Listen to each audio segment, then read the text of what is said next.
હાલમાં ઘણી બધી હોસ્પિટલોમાં જણાવવામાં આવતું હોય છે કે હોસ્પિટલની અંદર આવેલ મેડિકલ સ્ટોર પરથી જ ફરજિયાત દવા ખરીદવી।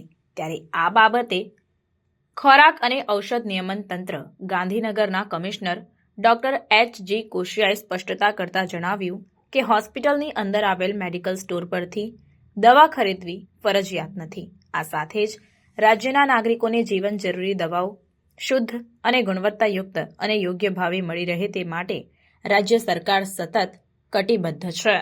ઘણી વખત દર્દીઓને હોસ્પિટલની અંદર જે દવાની દુકાન હોય ત્યાંથી હોસ્પિટલો ફરજ પાડતી હોય છે કે દવાઓ તમારે ફરજિયાત અહીંથી જ ખરીદવી। તો આનાથી ઘણી વખત દર્દીઓને આર્થિક નુકસાન થતું હોય છે, ઘણી વખત આ દર્દીઓને શંકાઓ થતી હોય છે। આથી આવું ન બને એના માટે જે હોસ્પિટલની અંદર દવાની દુકાન કે ફાર્મસી આવેલી હોય એમને મેં એક વોલેન્ટરી એક સર્ક્યુલર કર્યો છે। એ લોકોએ ત્યાં એક બોર્ડ મારવું કે હોસ્પિટલમાંથી દવા લેવી ફરજિયાત નથી।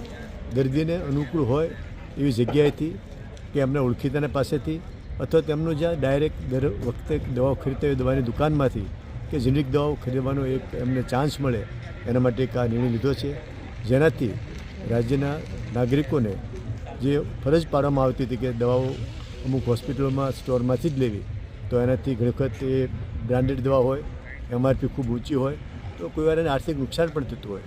તો આ જ દવા જો ત્યાં કેમિસ્ટ લખે કે દર્દીને અહીંથી દવા લેવી ફરજિયાત નથી, તો દર્દી એને અનુકૂળ જગ્યાએથી કે જેનેરિક દવા ખરીદી લે તો એને આર્થિક નુકસાન પણ ન થાય અને વ્યાજબી દવા પણ મળી રહે। ઓકે।